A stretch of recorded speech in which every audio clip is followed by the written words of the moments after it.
Welcome to Behind the Glamour, the podcast where we get real about what it actually takes to thrive as an entrepreneur, actor, and in the world of real estate. It's not all glitz and glam. We talk about the challenges, the hustle, and the behind-the-scenes moments that don't make the highlight reel. My goal is to help and inspire you as we navigate life's ups and downs, all while building something meaningful. So, if you're chasing big dreams and want the real story, you're in the right place.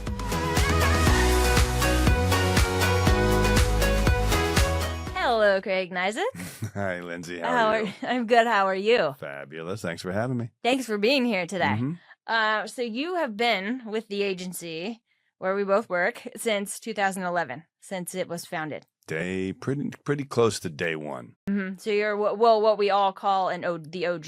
Like you're in that There group. was about eight or nine Mm-hmm. people that were first there. Like South Beverly or something like that. Farah, Michelle Schwartz, John Ruiz, Josh Mylar, Blair, Billy, Mo, Dee Dee Howard came in pretty quick thereafter. I can't remember. Jeff Cole, I think, was an original guy as well. Mm-hmm. It was fun. Yeah, that's so cool. Alejandro Aldrete. Oh, yes. It's so cool to think about that. And it's crazy to think it started that way with just a few of you now. It's very kind of mind-blowingly impressive of what Billy and Mo and all of us have built. But just the amount of energy I think that it takes makes me tired to just think about what those guys have kind of done, because it's kind of Herculean to sort of think we went from one office of whatever, 8 or 10 people. And then we moved to the Beverly Hills office. That was a big deal.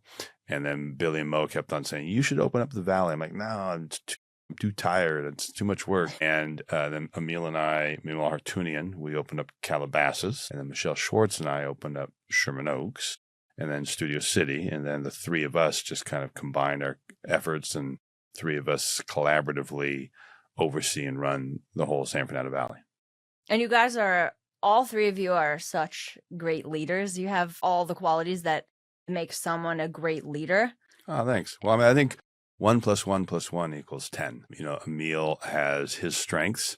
I have my strengths. Michelle has hers. And by the way, it's not exclusive. You can deal with Michelle on one thing. Doesn't mean you can never deal with Craig or Emil. You kind of get whoever is available. That's a big thing. But also just I might know certain agents that Emil doesn't know. So I would be a good person to help an agent with a question about that transaction regarding another agent. And also just we all have different sets of experiences. So I think it really presents, from my perception, a very productive kind of leadership for agents. And of course, our secret sauce is Derek Valens, the sales manager. Yes. He's awesome. He's the best. But a buddy of mine. It's a great story of how, kind of in the midst of COVID, when we didn't have a sales manager, I ran into him at a gas station. He had a son in the car. I'm like, yo, bro, what are you doing these days? And it just kind of evolved from there. And I know he is extraordinarily happy to be here with us and dedicated. And I think in general, he makes everybody in the office and all the agents very, very happy with his accessibility and just how helpful he is. He's so incredible. Yeah. I call him like every day. I mean, I call him all the time. But we're so fortunate to have him, and then to have the three of you, and just to know that if something happens, we're not alone in navigating whatever that is. Well, remember, Michelle, Emil, and myself, that's all we do is sell as well. So yes, we kind of oversee the offices, but so likewise, I send out emails to Billy or Brandon Braga or Doug Sandler or Derek or whomever. And usually the headline is Knizek has a problem. Knizek has a question, because I have problems and questions because I'm doing deals and I'm constantly having to avail myself of all of the experience and that other people have at other levels too. Because remember, a $1 million condo is a different transactional animal than a $20 million Beverly Park or Malibu or whatever. So all these things are just kind of different. I've been here kind of the longest, so I have a pretty great institutional memory of whom to call and why. If you call me and say, hey, I've got a listing in Los Feliz, who's a good person to tap into? I know 5 baller agents within the company, boom, boom, boom, boom, different than Laurel Canyon, different than North Ranch, right? And it would be different people. So that level of collaboration, I think, is pretty additive to the whole experience. Yes. And I think you really do. And you know a lot about off markets too. And I remember when I first started, I just couldn't believe how much you knew. And I was like, oh my gosh, I don't know if I'll ever know. It just is so, when you first start, you're like, oh my gosh. I mean, one thing that's kind of cool and important is, and Billy Rose stresses a lot is caravanning. People think if I can see it on Zillow or Redfin or MLS, I've seen the house, and you need to go and see the house. Yes. Not only do you need to go there, then you can talk with the listing agent, and that's a good relationship to have. And the listing agent is appreciative that you came and supported. And so a conversation ensues from there. And then you're going to see other agents you're going to run into and be like, oh, hey, man, what's happening? What have you seen? Where are you going? What do you got? What do you need? Boom, boom, boom, boom. So you're actually in the river flow of deal making. You're not going to be in the river flow of deal making sitting in your living room or sitting at Starbucks. There's no way. That's not what the business is. You have to interface with people and talk to them about what it is and see things. I'm not sure where I got off on that about, I can't remember how I got off on that. Oh yeah, no worries. No, that is true. I think it's important and I agree with you. And that's how I would just go to a lot of open houses. Anything, Twilight events, caravan, every Tuesday, go to the meetings. And that's how you do get to know, a lot of people that way. We were talking about off-market pockets. Mm-hmm. And so, remember with clear cooperation, that's a existential threat to an off-market pocket. And, off-market pockets are a definite currency in this business, in this town. If you're in Kansas City, Austin, Texas, it just may not be a thing. And I'm not wise enough to know how or why it would or wouldn't be there. But in Los Angeles, there's plenty of people with a high level of notoriety, fame, that just do not want people to know about their house or see their house. And that makes sense, and their privacy and their wishes should be protected. And so having that information, again, gets exchanged. We obviously have like Top Agent Network. The agency has our own in-house network. Mm-hmm. All the other brokerages probably do as well.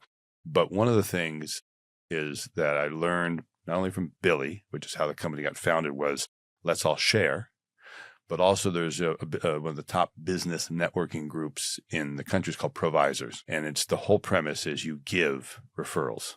You don't get referrals. You don't ask for referrals. You give referrals. And it's a fascinating concept because if Lindsay says, oh, I'd like to thank Craig, he gave me a referral because I'm an accountant and he gave me somebody who needed an accountant. And then the next person who's a divorce lawyer says, I'd like to thank Craig, he gave me some clients. All of a sudden, all the other members are saying, who's this guy, Craig, that keeps giving referrals? And so then they get together, and the whole nature of the Provisors is to like, let's all have lunch together or breakfast, whatever it is. Everybody pays for themselves. So you get to know somebody and you get to know why you would give that person a referral.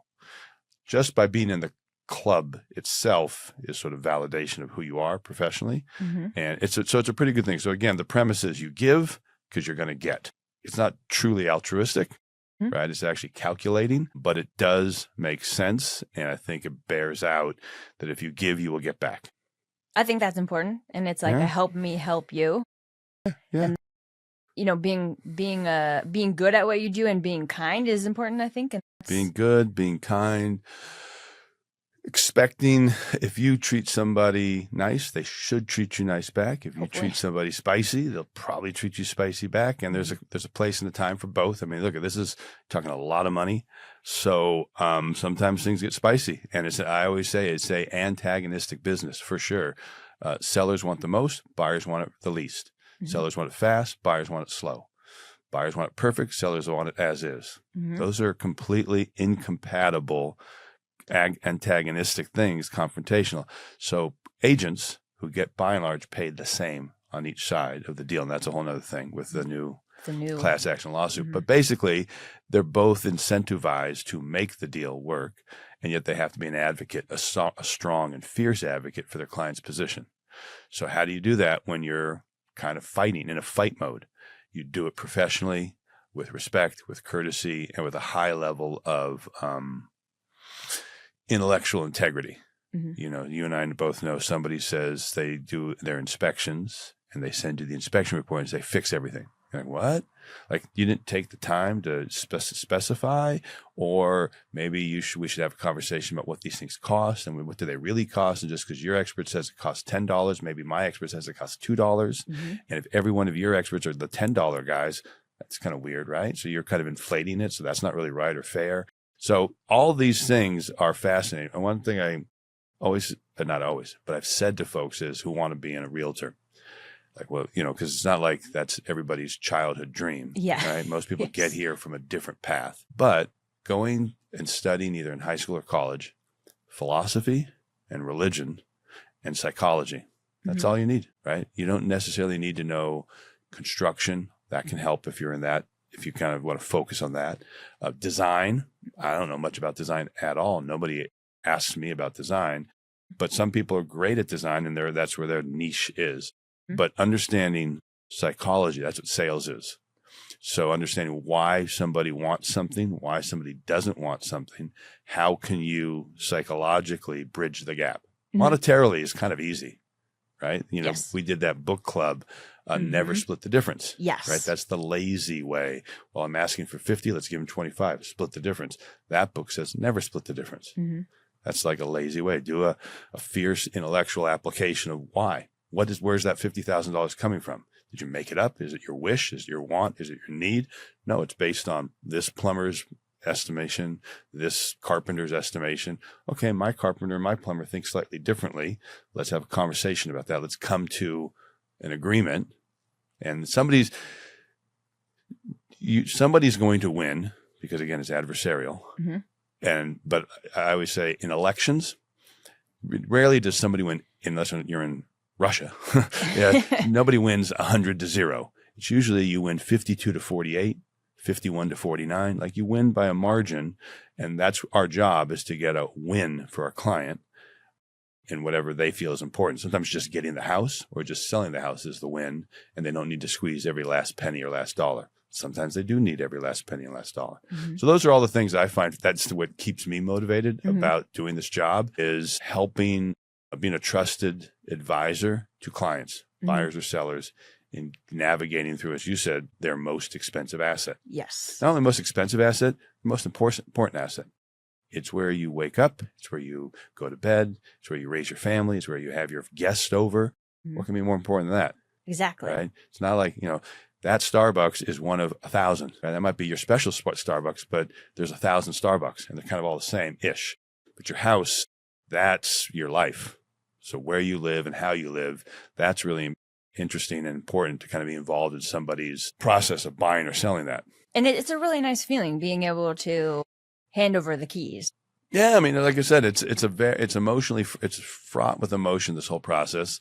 And I kind of find a lot of times my job, or the way I do my job, is not to be emotional. I let the clients get emotional. And I would say when my clients are getting upset or angry, I know 90% of the time it's not at me. I'm a proxy for the other side. And while it's not fun to bear the brunt of that, I understand it. And every now and then a client will say, I'm so sorry. I'm saying, listen, don't apologize. That's our business relationship. I get it. You're allowed to vent. But if you're in the trenches all day and your clients are venting at you, it can be emotionally exhausting, right?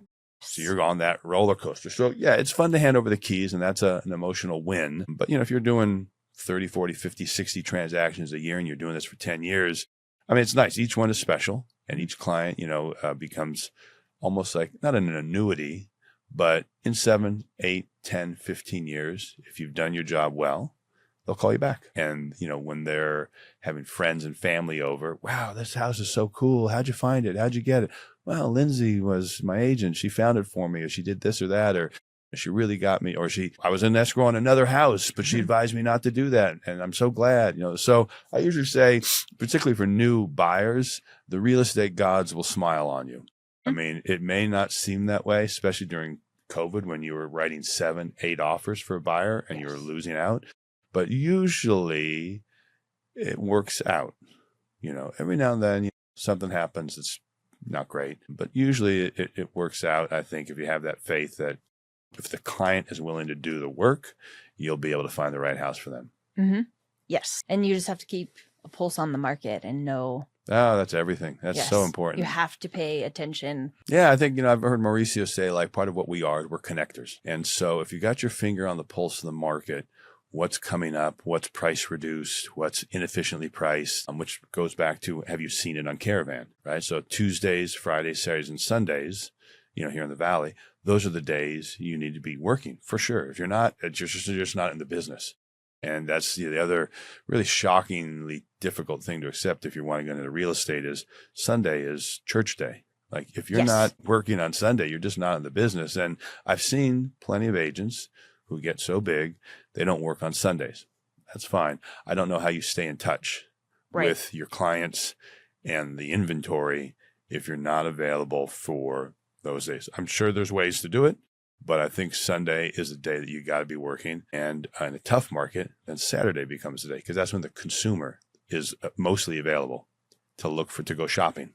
Right, because people work usually 9 to 5. Monday through Friday. And so it's just more difficult. But then, and by the way, if you don't want to work with them Tuesdays and Fridays, and that's what's always struck me, it's a little unusual. There's less inventory and more agents. That would mean that more agents should be coming through to see inventory. And it's absolutely, I see it the other way around. Less agents caravan. It just tells me that less agents are applying, to me, the proper approach. I don't know what they're doing if you're not out looking at inventory. Yes, I think it's important. I just saw the house that you and Ingrid have on Hortense. It's so cute. Love that. I love that area, that little pocket. Yeah, like, oh, and just, think about it this way, is not only did you see that house, but you had to drive through a bunch of other houses in a neighborhood that you may or may not know to get there. And you're like, ooh, Beeman Park. That's a cool neighborhood. I get it. And so now as you're on Kling or you're on Beeman or you're on Troost or Teasdale or whatever it is, these are all getting into your brain. Like about where those streets are. It's near the Beeman Park Library. It's, you begin to know where things are. So now what I like about doing real estate in the Valley is if you tell me an address, because I know the grid, the further east you go, the smaller the numbers get, the further west you go, the bigger. And you can tell me I'm at the 3900 block of Vantage. Well, I know exactly where your house is. And if you also then know east and west, odd and even, right where the house is. Yes. And so having kind of an institutional knowledge, one of the great agents in our office, Aileen Kimura, crazy how much she knows about houses and the history of those houses. And the names of the owners is cool because in LA, celebrity is a thing. But to me, knowing what they traded for, the dates they traded for, that's like an invaluable knowledge. I know that Jeff Hyland was sort of known as the king of Beverly Hills knowledge. He knew every house. He knew what it was traded for. And that became, he was an expert. And why wouldn't you hire an expert? Exactly. Okay? You hire the expert of Studio City, Sherman Oaks, Los Feliz, Beverly Hills, and so all things being equal, it's better to be an expert than not. Exactly. Plus, I look at it as like you have the opportunity to, how cool is it that on those days we get to, look, I'm going to look at this really cool house. Yeah. And it's other people would say that, oh, that's so cool that you get to do that. I'm like, it is really cool. Well, think about this way. A lot of people on weekends, like the looky-loos, the neighborhood looky-loos, they're just going to, they like to see other people's houses, see how people live. They like to get design ideas. So you're right. As a professional requirement, we have to do that, and i.e. we get to do that. So that's kind of interesting. I always say to people, I'm not a big fan of houses. It's just not my thing. I'm sports and music. But I need to know the inventory to help be a matchmaker for clients of mine, and not only just buyers, but also sellers who are selling it. If they don't do their market research, I don't understand what they're thinking they're doing. What other business would you be where you just like, well, I don't need to know. I make cars, but I don't need to know about any other cars. You have to know every car. If you're a Lexus, you have to know what BMW and Acura and Porsche and Mercedes are doing. You have to. Yes. You have to know all their inventory so that you know where you fit against that, both price-wise, performance-wise. Same thing with houses. You have to know. And it's just, so that's kind of a big part of our job is to do all that expert market analysis, share it with the client, say, let's talk about it. Let's collaborate on what do you think this means? It's not it's not, who cares what I think? Let me tell you what I think the market thinks. That's what to me is important, is conveying to the client, buyer and seller, here's what I believe the market thinks. Yes. And let's figure out, what do you think? Well, mine's twice as good. Okay. Yes. And it's really important to present the data to them. Here's what we're looking at, because I'm doing that currently, and I had to go, okay, the price per square foot for this is this, and this is actually overpriced because blah, blah, blah. Now, and price per square foot is a fascinating concept. Yes. My cliche is that it's, and especially because my client base tends to be my age-ish, a little bit younger, and they've got kids. So I say a price per square foot is an SAT score. It's sort of a necessary evil. Generally speaking, when you apply to college, you have an SAT or an ACT, but it does not, it just is a moment in time of how you took that test. But UCLA with 30,000 applications has to have a SAT score to kind of give them a very quick snapshot of who's trying to come in, because they only have 4,000 spots. So price per square foot tells us in a very quick way, these are the market averages. But I don't know that a view house, those are a different tranche of price per square foot versus something in the flats. High or low, it doesn't really matter, but you can't just sort of say these two houses. There has to be a sophisticated analysis of how are we going to look at this? Like I've right now, 1990s, these Mediterranean style houses are, generally speaking, much lower price per square foot than brand new construction. Some people of a certain income bracket would say, how about I give you a free house? And they'd say, no, thank you. I don't want that free Mediterranean house. It's not how I choose to live my life. I got plenty of money, plenty of options. So price per square foot is just sort of, you got to kind of compare like for like, a comparable. And in Los Angeles and where we're practicing, it's really interesting because it's challenging because we don't have tract housing too much. Right. If you're up in Santa Clarita, Valencia, where there's actual tracks, you got model A, B, and C. Right. They're all kind of the same square footage. But in Studio City, you got a 2,200 square foot house next to a 5,200 square foot house. They're literally right next door. Can they be comps? I don't know. I mean, first of all, the other thing is there's not a real estate judge that weighs in on this. You're not a lawyer and I'm not a lawyer, so we don't make our case and then we win the case. It's what the marketplace decides. So there is no, at the end of the day, there is no right and there is no wrong. It's kind of like willing buyer, willing seller. If you got a willing buyer that wants that 2,200 square foot house in that location, your job as an agent is to not to stand in the way of that deal, is to help facilitate what they want. Yes. It's interesting. I've heard some agents say, oh, I hate that house. All right, well, but what does your client think? Right. It doesn't really matter what we think. Think about this. You're a lawyer. Do you care? You may care, but are you, if your client's guilty, do you say, I'm supposed to defend him, but this guy's guilty as hell? No, you apply all the legal principles because you believe in the law. Yes. And you believe in the process, and the other side has to prove beyond a shadow of a doubt that the guy's guilty or the gal's guilty. So that's kind of what I see we have to do. Is it's far be it from me to tell my clients what they should buy or not buy. I'm happy with my house where I live. I'm here to serve you. And so, if you don't know what you want, I'll try to show you lots of options and tell you why certain neighborhoods work or what you'll expect from them. Do you want to be close to parks? Do you want to be close to public schools? Do you want to be close to where you work? Do you want to be close to restaurants? What do you want? Then I'm going to be a connector of what you want with what's there. Yeah. And that's why it's important to know the areas too. I get sometimes good friends, clients, oh, I'm going to buy up in Ojai. Or I'm going to sell up in Ojai. It's like, well, I'm no good to you there. But they call you because they know. They know me and they trust me. So then I say, but my colleagues, Eric Haskell and Blake Varga, they live there. He's opening up Montecito. And so that's, to me, what's so special about our company is that we've got this built-in trust, and we trust because we interface so much and we communicate so much and we get together so much. We know these people. I know those guys. So I can literally say to my client, my trusted client, call my pals, my colleagues, they will do you right. And I can do that with a great degree of confidence and trust. And that's even on a wider basis. What I think Mauricio and Rainey are trying to build is we should be able to do that and give client referrals in Austin, Texas, Grand Rapids, Michigan, Boston, Massachusetts, everywhere, because we come together in forum and we get to know our people and we kind of operate under the same premise. The wider out you get, the more difficult that is. Right. But that's why in the Valley, Calabasas, Sherman Oaks, Studio City, we're in essence one office, one group of people with 3 different locations. And then we're kind of connected to the Beverly Hills and Brentwood and Palisades and Venice and South Bay office as well. Yes. So then we're trying to do that with Corona Del Mar, integrate them further so we can have this really tight knit baller group of people blanketing all of Southern California.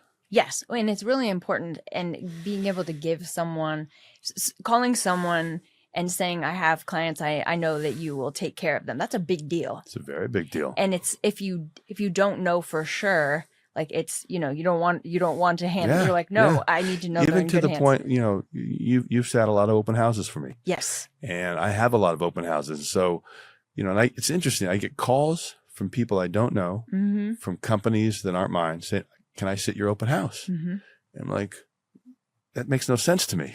Right? Like, I don't know you. And I have to tell my client, in essence, I'm in your open house. So with Lindsay, I know her. I trust her. I see her at weekly meetings. I see how hard she works. I understand what her business is and the successes. I'm completely fine with her being my proxy on that Sunday.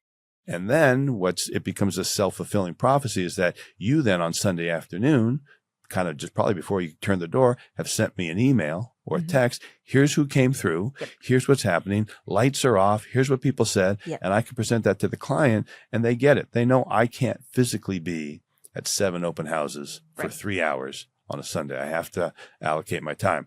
But I have all these great quality agents who can be there. And then what hopefully happens is you're now getting, open houses are like the lifeblood currency of our business. That's when the consumer's coming through. So if you and I have a business arrangement that says you get participation in these new clients, then that's beneficial to you. So you're not just babysitting an open house. You're actually getting a business opportunity to be at that open house. And there's a whole level of responsibilities and opportunities that comes with that to sit that particular open house and kind of exploit that opportunity. And it's really important to be prepared. And I appreciate the trust that you place in me too. And I have that, it's mutual. Like I trust you. Obviously you're an expert. I can call you anytime. And I feel very grateful for that. But it's everyone then, and I'm sure you know, because you see that I take really meticulous notes during opens because I'm trying to converse with as many people as possible to be able to give you the feedback that then you can pass along to your clients. And I think, you taught me a lot about, because you're very data driven, like even the way you send emails. And I learned a lot just being on those emails to see what information you were sharing with your clients and how important that was. And then knowing, like being that knowledgeable and prepared, you need to do that wherever you are with the open house. Well, think about this. If the neighbors come in to see you, they might just be nosy neighbors and that's cool, but they might be thinking of selling their house. Yeah. And when they come in, and if they know more about their neighborhood than you do, I think you're already not going to get the job. They're in essence interviewing the person for the job. So how you look, it's right there, boom. Now, do we have to be in suits and ties and dresses? No. But do we look professional? We should. Are we attentive to that person coming in? Because if we're not, then they're making a mental note like, how is this person going to be at my open house? So I think a mistake that some agents who are sitting in an open house as a guest make is it's just, maybe if somebody comes in and says, hey, can you represent me? And blah, blah. It's just that doesn't happen like that. You have to work that relationship. And there's some agents who are phenomenally good at cultivating. It's almost like a cold call. Somebody's walking in an open house and you can convert them. Other people are, unfortunately, it's really, they just don't gain and they don't get any traction from those open houses. And it has to be, if I was doing this, and I did do this, that's the other thing. I've done this where I sat tons of open houses, cell phone technology, what do you call it? Flip phones. Yes. Right? So everything was slower and more laborious. But Sunday night, I always said, was my busiest night of the week because I worked Sunday and I got 10 to 8 people come through my door. I had to research who they were, research where they lived, research what they were looking for, send them stuff quickly. If I sent them stuff a week later, they don't even remember who I am. Right. But if they walked into an open house and had some sort of a conversation and I was like literally engaged with them and made a mental note, oh, their kids go to, Campbell Hall. Okay, I understand where that is. And they're second grade, so they're going to be there for a while. You just have to kind of make those connections about what it is that person, why did that person come into your store? Why did they come into your store on Sunday? Are they, again, they could just literally be looking at tile design. No problem. Talk to them about tile then, because if they're then going to renovate their home to get it ready for sale, they might then call you. That's what we're in the business for. We got to have our brain. That's how we're going to make our money, is our brain. Yes, and that is very true because I've had open houses. Well, I've sat many of yours, and then we sold in Sherman Oaks, the condo. I had someone that I met there who reached out to me again recently. Like, oh, we met. I don't even remember. I'm like, of course I remember, and I said something that was pertinent to them, a fact about them that I just remembered from being engaged in the conversation, and then gotten listing appointments in the open house. I've heard a lot of other very successful agents say that a key characteristic of their success is listening, just listening. So when the client comes in, rather than talk at them, maybe ask them a question or two that elicits information. Now, again, some clients or would-be clients, very cagey. They don't want to be bothered, and that's fine. You can't, I mean, again, at some point in time, you start to warm up to them, and if you sit enough open houses in a certain area, we all know there's people that we say, oh, I've seen you for a bit. You've been looking for a year. What's going on? Now, if they've been looking for years and years and years, that tells me something too. Probably never going to buy. That's no problem. But you'll start to see things. And every now and then I also get something where I'll get a call. Hey, I was working with another agent. It didn't seem to, they did whatever the problem is or was, but you seem to be very helpful and knowledgeable. Would you work with me? The answer is, of course. And especially if I can immediately make a connection of remembering who they were. And that's why when I'm at an open house, yes, I'm there 100% to sell the house I'm selling.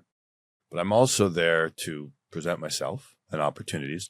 So if somebody walks in, I usually like to have a list of all the other open houses in the area that might be of interest to them. So if they're looking at a $3 million house, I want to show them $2.5 to $4 million houses. And if it's in Encino, then we should see Tarzana and Sherman Oaks and just have that information. Have you seen these houses? And some of my sellers will say, well, wait a second, I thought you're selling my house. I said, I am. But if they're just coming in, sometimes by them seeing the other houses that maybe aren't as good as yours or overpriced, it helps you. I don't think you can ever win by being cloistered or not transparent. You know, it kind of sells itself in how we as salesmen portray the attributes. Yes. Right? Because no two houses are created exactly the same.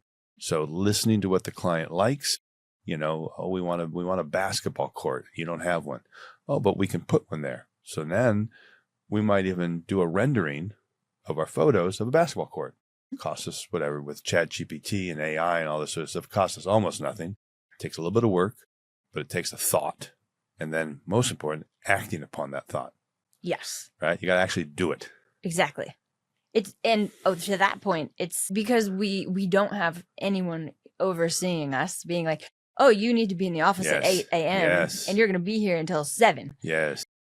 You're like, you could easily, if you choose to, you could be like, I'm just going to watch whatever TV show that I want to catch up on today because I don't have to do anything I don't want to do or be anywhere that but obviously you won't have a business if you like that's, you know, you really have to keep showing up. I was actually talking to Derek about that just yesterday, continuing to show up. And sometimes you continue to show up and those opportunities, you think, oh, well, it didn't happen in a week. Well, it's not going to happen in a week. You have to keep showing up. And we were talking about how important that is. Yeah, I think, you know, the adage is you do have to show up. You do have to, it's just hard work. I mean, there's not a magic bullet and there's not a secret wand. You know, some people are just more gifted than others, and you have to accept that. You know, some people, luck is a weird thing. I think you make your own luck, but you know, you can be in the right place at the right time and seizing upon the opportunity. I guess that's what's called luck. And there's good luck and there's bad luck. I think you just have to just do the hard work. I mean, nobody pays you to watch TV. Exactly. You know, and not even when you're a Nielsen family, you got like $10. So you don't get paid to do that stuff. And that is why it's called work and not fun. And so there are sacrifices. And there's also, I'm now kind of as a managing partner, I understand not everybody has to be a $100 million producer. You can have, this is a good job and you can still have a life. Yes. You know, I got 2 daughters. I'd love for them to come work for me. And oh, that would be awesome. But also, like, you know, if they have a family and raise children, it's a great job to do while you're doing that. I mean, So I don't think you have to work 24/7. You do have to work hard and you do have to work smart, because there's some people that work really hard and they're not working smart or efficient. They're just kind of running around. Like I would say, and as an example, if you sat an open house in Mar Vista and then Los Feliz and then Sherman Oaks on 3 different, you're working hard. But I think that's a disbursement of energy that's not going to yield as much if you sat the same open house in Sherman Oaks or the same open house in Mar Vista. You want to build up that repetition, that muscle of like, hey, here's who I am. Because maybe the first weekend you actually door knock on 2 or 3 streets. Hey, I'm sitting in an open house. Well, the next weekend you do 3 other streets. Right. The next weekend you do a different email blast. So you're kind of trying to massage that area.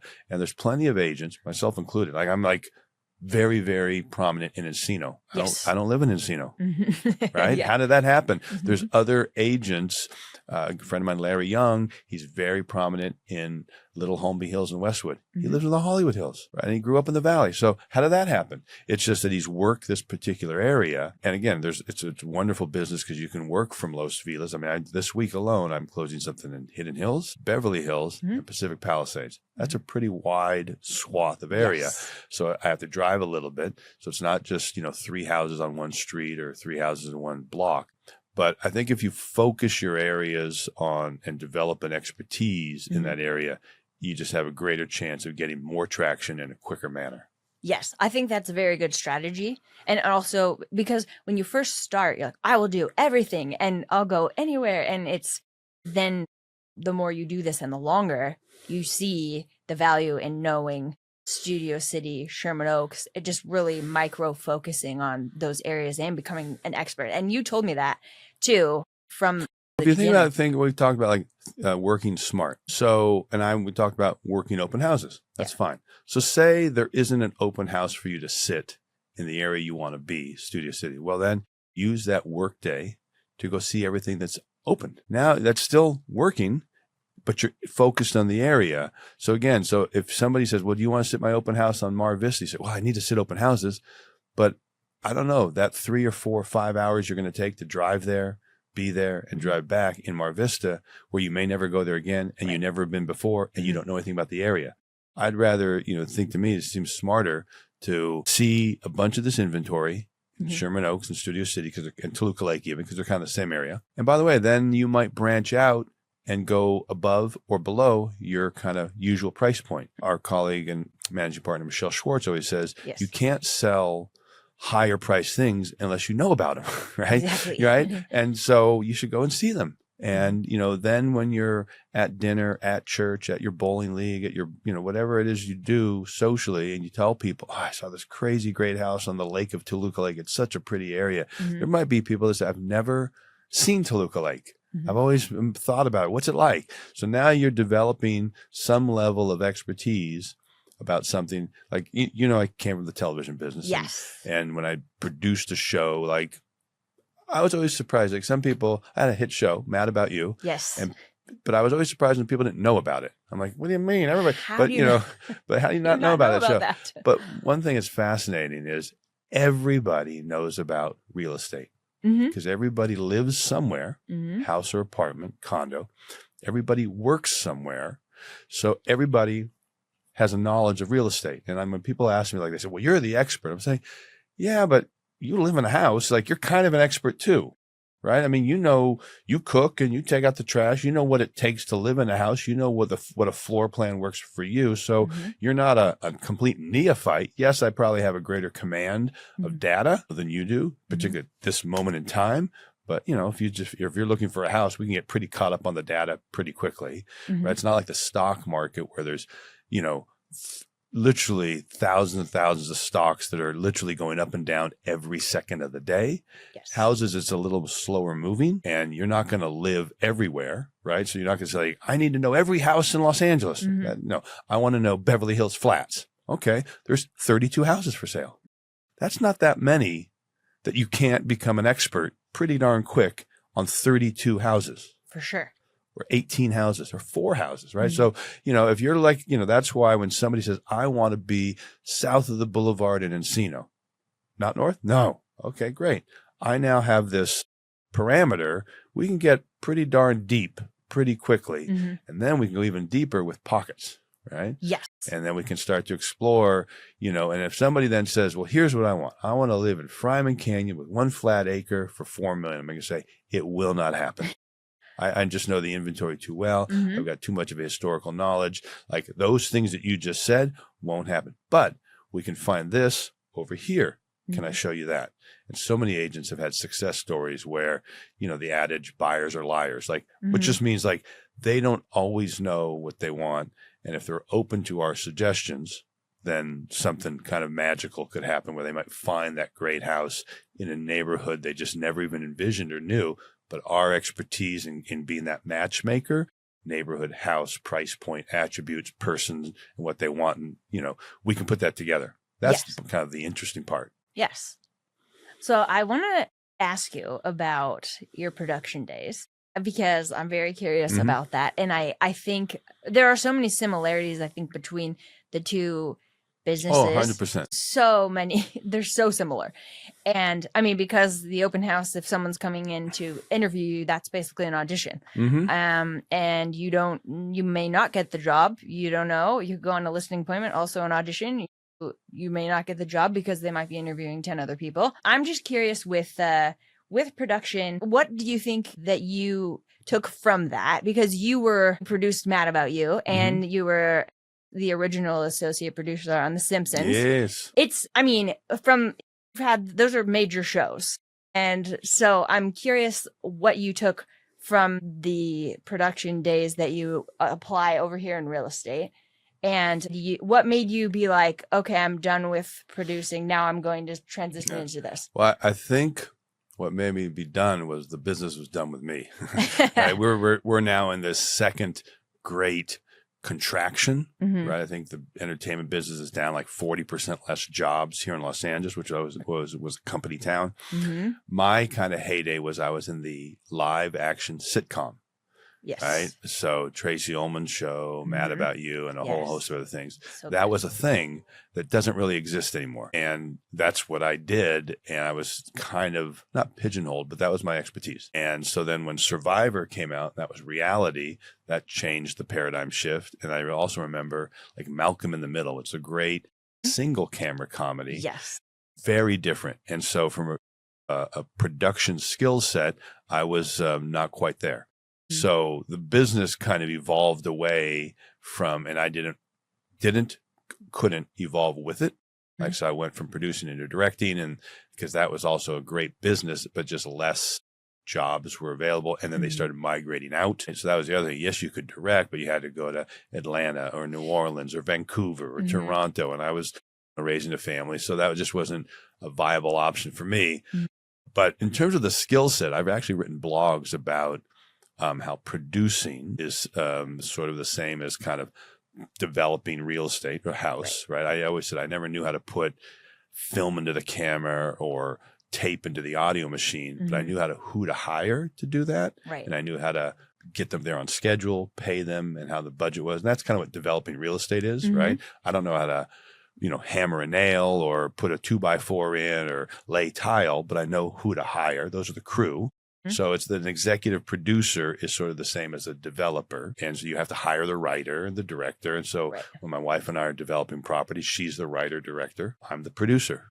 I kind of stay in my lane, which is administrative and whatnot. But then in terms of just selling real estate, I found what was interesting was a great agent, business owner, Myra Normand. I hired her one time when I had done a spec house, and she talked about how she picks up the newspaper every day, called the New York Times, reads it front to back so that she has a knowledge of the world. So when she's dealing with her clients, buyers, or if she's selling a house and she kind of knows what that seller's business is, she knows what's happening in their world. And she can equate the process of selling their property with how they might equate it with their own business. So if you're in the widget making business, and I have researched the New York Times and I study that every day and I have a cursory knowledge of your business, I can kind of make some connections with this process that's very foreign, selling their house, to the process that's very familiar, which is their own business. So because I've been in the entertainment business for so long, I know first draft of scripts. So when I'm writing my narrative copy for a client and that client is a writer, I'm saying, listen, don't freak out if this isn't exactly, you're the executive producer. I'm the junior writer. You know your house far better than me. I've just spent 1 hour here. I'm going to write a first draft. And just like all scripts, we do 30 drafts if you like. And we can also, just like when you used to have ads for movies and they would air on like a Thursday night, and you wouldn't do the same ad over and over and over, because then you kind of feel like you've seen the movie. You might do one ad that sort of showed the action component of it, one that showed the humorous component of it. Same thing with marketing a house. You can't have the same static marketing over and over and over. Like one of the tricks I do is every 2 weeks, 3 weeks, I change my hero photo in the MLS. Because if you send out an email blast every day, as soon as I see that, I delete it. I know the house. But if you show me a different image of that house, I'm like, oh, what's that? Oh, yeah, I know that house. Oh, I never saw the backyard.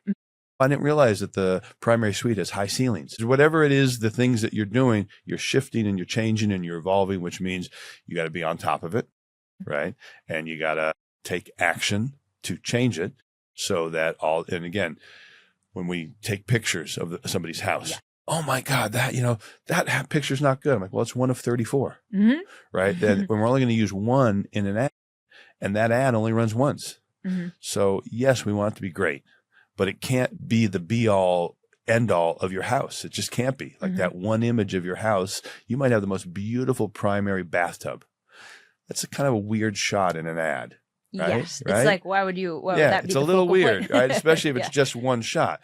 So you have to have kind of a holistic view of what you're going to do marketing the house. That's why I do, first of all, that's why I spend a fair amount, because I know that Instagram and social media are great, but I feel it's a little too disperse. And also probably my buyer pool and my seller pool is probably not super dedicated to those social media platforms. But but LA Times, it's definitely shrunk in terms of its traction in the marketplace. But MLS Guide, I still think, is the Bible for our industry. So I'm always advertising there. We used to have great magazines in the Valley. Ventura Boulevard Magazine, that's kind of gone by the wayside. But Hidden Hills Magazine, Calabasas Magazine, Toluca Lake Magazine, these are good local magazines. And you've got other ones on the west side. So I'm a big fan of just kind of loading up the shotgun, firing away and doing videos, doing photos, doing Instagram posts,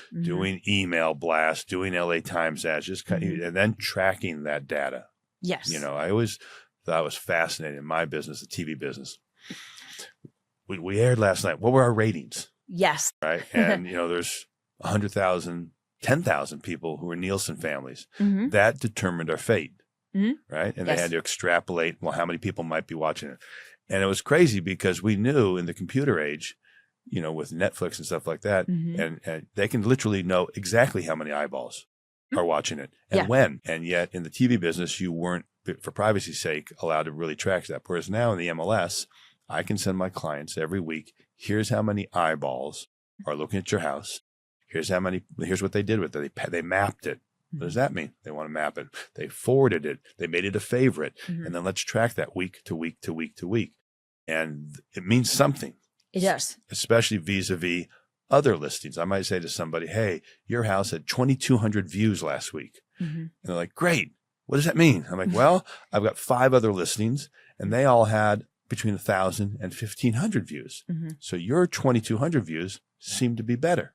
Or, well, we did a price change and your views spiked up. That means something. So it's just about, there's the data, which we collect, and then there's the extrapolation of what that data means. And that's kind of what our job is about. That's why when we have these meetings, we talk about techniques. How do we facilitate price modifications, right? I rarely ever ask or tell a client, you need to lower your price. I keep on sending them the data, and I keep on saying, these many people are looking at your house. Here's how many people are coming to your open house, and here's how many people are calling me to see your house. And here's how many offers we have. Let's talk about what that means. We usually all know what it means. Yes. And it is effective. And I'm sure we've had that happen on deals that we've been on too, where you did present the data and then they're like, okay, let's lower it to this. What do you think about that? So and it makes sense. And that is our job, is to guide them. Because when someone says, I trust you, you're the expert, you're like, okay, this is why you have to That's be. a heavy burden. That's a major thing. Yeah, Major. that's a heavy burden. You know, when I get called in a lot, can you come and take a look at my house and tell me what I need to do to my house? I'm like, well, it's your house, first of all. So whatever you want to do, you know, certain things like paint, that's kind of low hanging fruit and it's kind of highly transformative. But, you know, now with all these internet tools, you can paint the house and show them what it's going to look like. And they might say, oh, wow, that's awesome. And I've done it where I haven't painted the house, but I've changed the imagery online. And then you just sort of say, this is a rendered image. This is what the house could look like. And so if you've got a tan stucco or yellow stucco, which maybe isn't everybody's favorite these days, and make it kind of off-white or Montecito Spanish or alabaster, whatever it might be, and visually do that, that's pretty good. Brandon and Monty and I have a client right now. It's like it's all brick backyard. We've done the rendering with grass. And just sort of show people what that could look like. It's only halfway effective because when they get there, it's still all brick. Right. And they're like, what? And some people can't. You're like, well, here's a photo, but they can't imagine. Yeah. Just like staging. If it's empty, they'll say, well, where would you put this? Or where would you put the TV? So you're trying to explain, well, this is what I would do. It's really personal preference, but I think it would be nice here. So the staging is really important too. I get the financial commitment.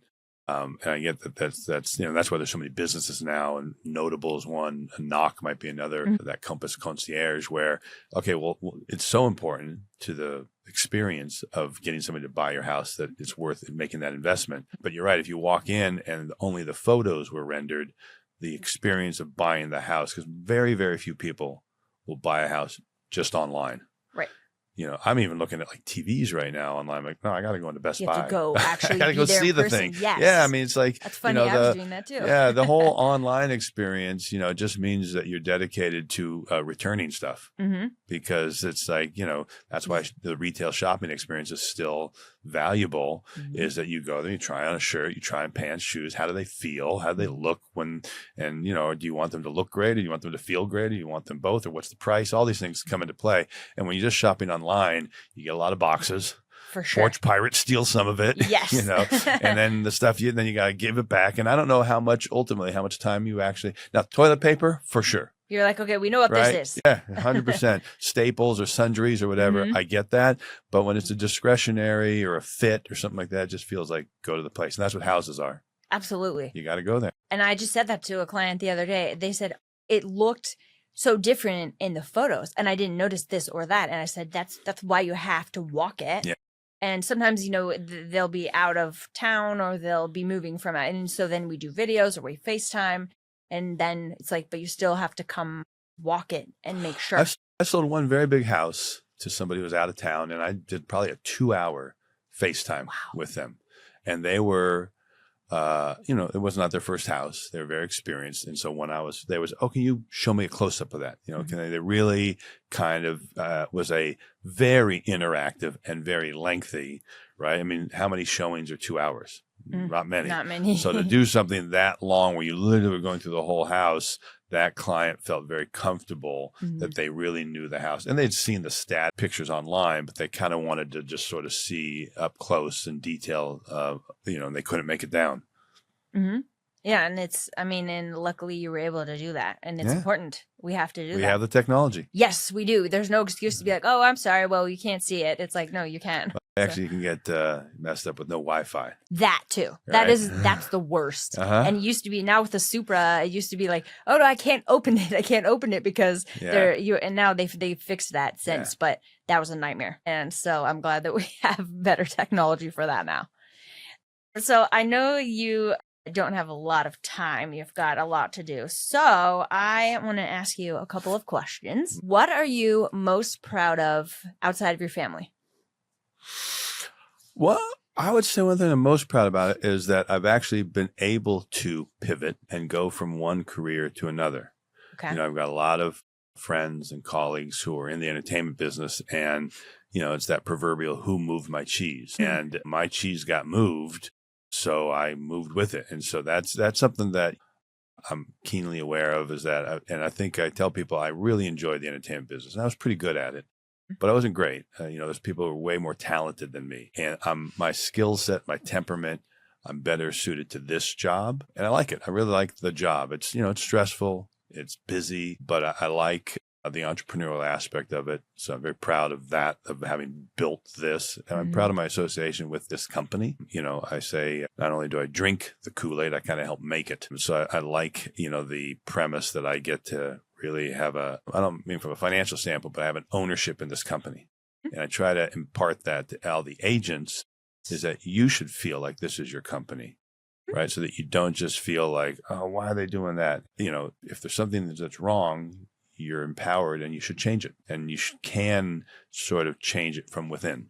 Yes. And I mean, I'm the same as you. I love it. I feel very fortunate and very grateful to be here. I don't know that I would still be doing this probably if I were, if I weren't here at the agency. So yeah. I feel grateful for that. Well, it's a tough business. It's an easy job, and it's very easy. It's a tough business. And I think that's what kind of sucks some people in, is they see, we're not paycheck people, we're salespeople, and we're selling high ticket items. So if you're selling pencils, or like Mauricio used to do, buttons, you got to sell 1 million buttons at a penny a piece, right? And they cost, a quarter of a penny to make. So there's like this, it's very, very thin margins, and the volume has to be high. You can, if you're in the house selling business, it depends on what level of price point, but we're in that 2.5% business. So the money can be good, but you have to have some volume there. Yeah. So it's an easy job, but a tough business. Yes, I would agree with that. So also, is there anything you haven't done yet that you want to do? Anything you haven't accomplished? That's a good question. I would say one thing I want to do that I haven't accomplished yet is to see if either of my daughters want to join me. And that would be, I think, just interesting and fun. They both have great jobs, and they both have good careers. So it's not, it would just be like, I know the value of this profession. It's not one that gets outsourced. It does give you, I believe, an enviable degree of autonomy. So you can take time off. I've done deals when I've been in Europe. I've done deals when I'm in Sun Valley, Idaho. I really like that. Like I make my living by talking and by thinking. Being physically at some place is less, it's critical. I mean, most of my clients, I think, recognize the amount of time I give them. I go to the house to see it with them. I'm there at the house when for the most part, in every facet of selling. Am I there for the 9A inspection or the retrofit inspection? Probably not. But am I doing the repeat showings? 100%. Yeah. My job's to help sell the house, and I've got to be the one that helps sell it and talk to the client about what the conversation was, et cetera. Yeah. I think that would be really cool if they both could work with you. They would excel for sure. Well, my oldest, she works for Kim Kardashian Skims, and I got a little thing that says they're a $5 billion company. I'm like, I'm a $2 million company, So yeah, it kind of pales in comparison. But yeah, so I think they're both there. They've sort of grown up seeing me interface with people, and I'm driving around and calls are on the speakerphone, and people are dropping F-bombs, and my daughter's like, you guys are such a nice family, have such a great family dynamic, and you're all just so nice. And I don't know, I think that could be really fun if they came to work with you. Well, there's also what's interesting is that they've grown up in the area, so now their friends are growing up in the area. So it's not like they're transplants. I mean, like exactly. I always sort of say that's why there's such a tough business, is that if you're a transplant, you just don't have that kind of base or that instant base of people. Yes. Right. I do. My kids went K through 12 at a certain school. Like, people just know me. I've been around for a bit, so people know me. Now, there's all sorts of different ways to get there, but yeah. So that's to answer your question. That's one of the things that I haven't done yet that would be nice. And my last question for you is, what do you love most about yourself? About myself, it's easier to answer things that what I don't love, what I need to work on. To be honest with you, is I try to have a sense of patience, but I can be very impatient sometimes. I try to be very calm and cool, but as people who know me, I can sometimes get triggered. So those aren't things that I need to work on, and we're all just human. Exactly. Right? Nobody's perfect. Exactly. So, and you can't beat yourself up over that. Yes.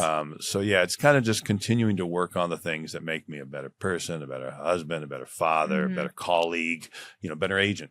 So it's all these things. And that's, what's interesting is every day you got to wake up put on the suit Yeah. or, you know, the armor and get into it, you know. Yes. So, but thank you so much for having me here. It's been awesome. Thank you so much for being here. I really appreciate you. I'm very grateful for you. And I think, you know, you are such a good person and I think you're really cool. You've had such such incredible success in both careers. And, you know, we're really lucky to have you as one of our leaders. Like a lot of us look up to you so much. So I appreciate you being here. Thank you. As always, thank you so much for listening to Behind the Glamour. You can like and subscribe wherever you listen to your podcast and stay tuned for the next episode.